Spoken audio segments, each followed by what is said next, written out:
Gading. Salam sejahtera, salam perpaduan, salam Malaysia Madani. Terima kasih Puan Speaker atas peluang untuk turut serta membahaskan belanjawan 2025 yang juga merupakan belanjawan ketiga daripada Kerajaan Madani yang dibentangkan oleh Yang Amat Berhormat Menteri Kewangan kita pada 18 Oktober yang lalu. Puan Speaker, belanjawan ini mencerminkan usaha Kerajaan Perpaduan untuk memacu ekonomi madani dengan penstrukturan yang bertujuan meningkatkan taraf hidup rakyat dan seterusnya menjamin keselesaan rakyat. Langkah konsolidasi fiskal yang berterusan telah mengurangkan defisit fiskal dari 5% pada 2023 kepada 4.3% pada 2024 dengan sasaran 3.8% pada 2025. Akta Kewangan Awam dan Tanggungjawab Fiskal 2023 menunjukkan komitmen kerajaan ke arah kestabilan ekonomi yang mampan. Jadi syabas diucapkan kepada semua yang berada di Dewan Yang Mulia ini kerana telah menyokong RUU tersebut. Namun begitu, kesan ekonomi global masih terasa dan rakyat terus dibebani kos sara hidup yang tinggi. Sebab itulah setiap tahun menjelang pembentangan belanjawan rakyat Malaysia di luar sana dengan penuh harapan menanti-nanti apakah ada imbuhan atau bantuan yang dikabarkan kepada mereka supaya ringanlah sedikit beban mereka. Oleh itu, Puan Speaker, saya ingin mengungkapkan beberapa cadangan yang bertonggakkan 7 perkara utama, keluh pintar mereka yang saya simpulkan, saya leraikan semula di Dewan Yang Mulia ini sebagai langkah solusi bagi mendepani cabaran untuk mencapai Malaysia Madani. Puan Speaker, perkara pertama adalah tentang kebajikan masyarakat kita. Bantuan tunai seperti STR dan SARA semua maklum bahawa tujuannya adalah untuk membantu golongan berpendapatan rendah dan memang itulah harapan mereka agar kerajaan dapat mengambil langkah untuk meringankan beban mereka. Tetapi langkah itu sekadar meringankan beban, bukan menyelesaikan masalah. Malah ada juga yang salah guna, tidak digunakan untuk tujuan yang sepatutnya. Kaedah penyaluran bantuan atau sumbangan seperti ini perlu ditambah baik supaya semakin dekat dan tidak tersasar daripada tujuannya. Dengan kadar bantuan yang sama, mungkin boleh kita puratakan setiap bulan, bukan secara tahunan. Kita elakkan bermusim, tak nak jadi macam durian runtuh. Sama juga konsepnya bila tiba musim durian, kita makan sepuasnya, sebab sekejap saja ada. Kalau dibuat macam musangking, berbuah tak kira masa, rasa buas nak makan buah itu pun macam sudah tiada. Tapi bila kita puratakan agihannya secara bulanan, bukan maksudnya kita nak minta rakyat kita berbaris setiap bulan juga, sampai nak kena kemaskini maklumat setiap bulan. Tapi kita buat dengan cara yang lebih teratur. Kita perlu merangkas sebuah kaedah penyelesaian jangka panjang. Salah satu inisiatif kerajaan yang wajar dipuji.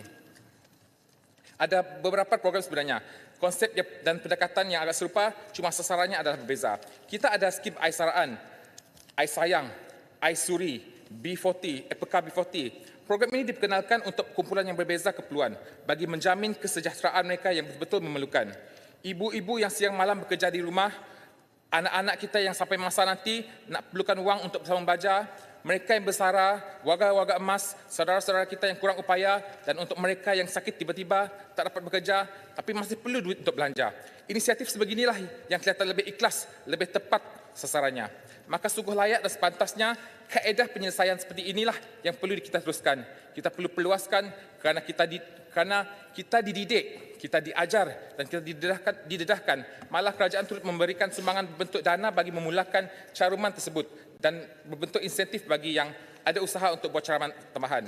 Semua ini adalah sebagai tanda galakan dalam memberi pendedahan tentang pentingnya kita merancang perbelanjaan juga simpanan demi masa depan kita. Aisaraan juga perlu dipergiatkan dan fokus perlu diberikan kepada kemudahan, latihan dan insentif yang meningkatkan pendapatan rakyat. Program Sejati Madani saya sokong. Sejumlah RM1 bilion diperuntukkan untuk projek ekonomi komuniti seperti pertanian dan perikanan. 50 hingga RM100,000 bagi kegiatan ekonomi melalui jawatankuasa masyarakat. Sebab syabas saya ucapkan. Puan Speaker, di sini saya juga ingin mengambil kesempatan untuk mengucapkan terima kasih kepada Yang Amat Berhormat Perdana Menteri kita kerana telah memanjangkan peruntukan bagi membantu rumah ibadat bukan Islam di seluruh negara melalui Kementerian Perumahan dan Kerajaan Tempatan KPKT. Tetapi hari ini saya kena berani untuk minta tambah lagi kerana peruntukan ini betul-betul membantu kumpulan masyarakat yang bukan Islam yang majoritinya di luar bandar di Sabah dan Sarawak. Bukan sekolah sahaja yang daif, rumah ibadat kami juga daif. Untuk Mas Gading, setiap tahun saya memperuntukkan 35% untuk tujuan pendidikan dan 30% lagi untuk tujuan keagamaan. Pendidikan dan keagamaan adalah dua perkara atau dua medium yang saya percaya penting untuk diberi perhatian kerana di situlah tempat masyarakat berkumpul belajar menjadi orang yang lebih baik. Tapi itulah keadaan bangunannya tidak cukup baik.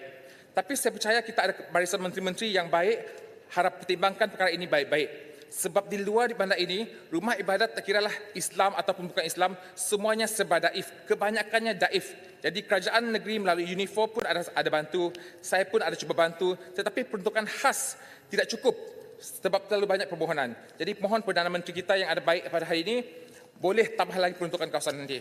Itulah sebabnya pihak kami sudah panjangkan permohonan tersebut kepada pihak KPKT dengan penuh harapan, tetapi akhirnya tidak dapat juga. Jadi permohonan ditolak. Tak cukup syarat untuk diluluskan kerana tidak ada geran tanah. Jadi kepada YB, Menteri KPKT, kami faham apa yang berlaku. Cuma kami mohon untuk diberikan pilihan atau syarat lain bagi memenuhi syarat yang susah bagi kami di Sarawak untuk penuhi. Saya cadangkan agar pihak KPKT boleh mempertimbangkan untuk guna pakai syarat-syarat yang ditetapkan oleh pihak UNIFOR. Puan Speaker, masalah tanah NCR yang belum ada geran tanah ini adalah punca yang menyebabkan masyarakat luar bandar di Sarawak ini seolah-olah ditindas. Ya, banyak peluang mereka disekat. Bantuan ataupun pinjaman untuk memajukan tanah juga mereka tidak layak. Belanjawan 2025 kali ini juga merupakan ada menyebut tentang rancangan kerajaan untuk menyediakan lebih banyak lagi rumah mampu milik di kawasan bandar dan luar bandar.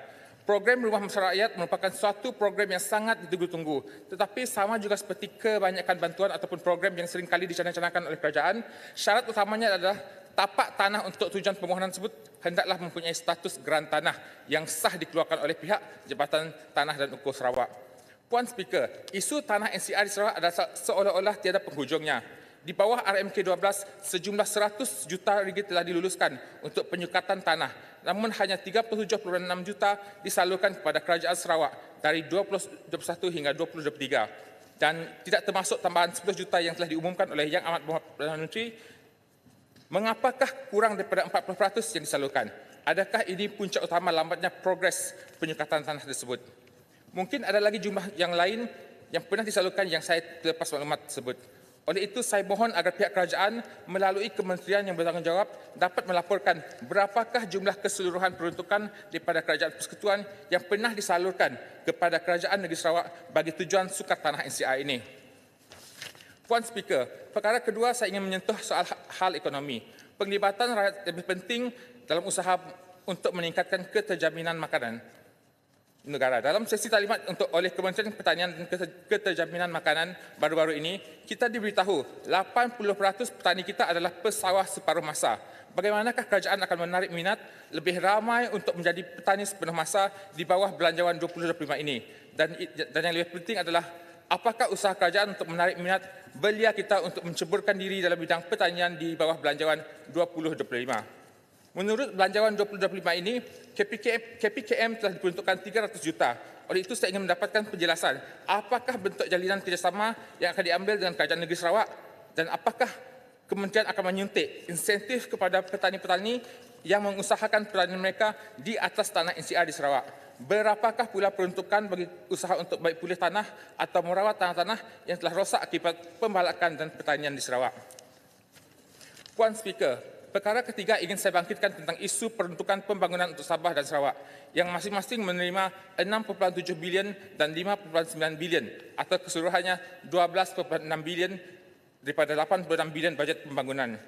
Meskipun ada antara kita dalam Dewan Yang Mulia ini menganggap jumlah ini besar berbanding negeri-negeri di Semenanjung, ramai pula rakyat di luar sana merasakan Sabah dan Sarawak masih menerima peruntukan yang kecil.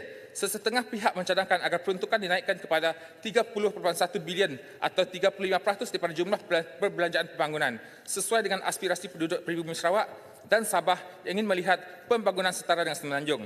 Sebagaimana yang disarankan dalam laporan Commission of Inquiry North Borneo and Sarawak 1962, Intergovernmental Committee 1962 dan Perjanjian Malaysia 1963. Jurang pembangunan ketara antara wilayah Borneo dan Semenanjung Malaysia membawa kepada rasa cemburu dan iri hati penduduk Sabah dan Sarawak. Saya mencadangkan agar kerajaan menerbitkan pecahan peruntukan pembangunan mengikut setiap negeri dalam buku Anggaran Perbelanjaan Persekutuan Agar Rakyat dapat menilai sama ada peruntukan ini adil, berpatutan dan seimbang mengikut KDNK, jumlah penduduk dan keluasan geografis setiap negeri. Puan Speaker, kerajaan telah memperuntukkan 2.8 bilion untuk penyelenggaraan Jalan Persekutuan. Saya ingin mendapatkan penjelasan tentang jumlah peruntukan yang akan disalurkan khusus untuk Sarawak. Di kawasan Parlimen Mas Gading, terdapat banyak jalan lama di sepanjang Jalan Pen Borneo yang terbiar tanpa penyelenggaraan tetapi masih digunakan oleh penduduk. Adakah kementerian akan memastikan penyelenggaraan termasuk lampu jalan di jalan ini?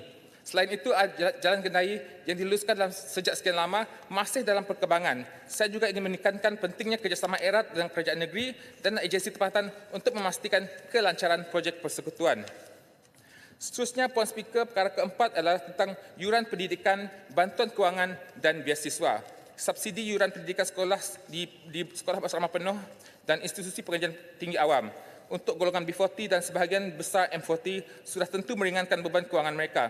Tetapi kita perlu kritikal terhadap impaknya kepada golongan T15 yang turut menyumbang besar terhadap pendapatan negara.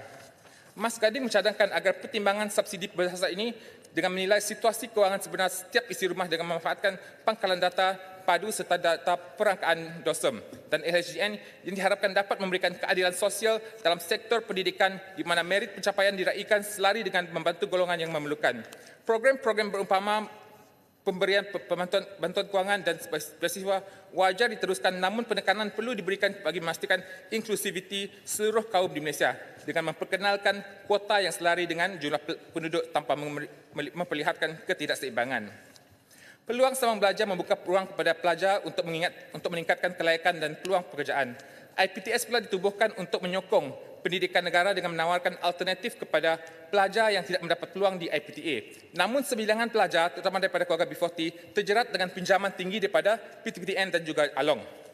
Ada IPTS, meskipun berdaftar dengan Agensi Kelayakan Malaysia, menawarkan kursus diploma kepada pelajar yang sebenarnya layak sijil kemahiran Malaysia atau pra-diploma sahaja, menyebabkan ramai gagal dan terpaksa menanggung hutang tanpa sijil.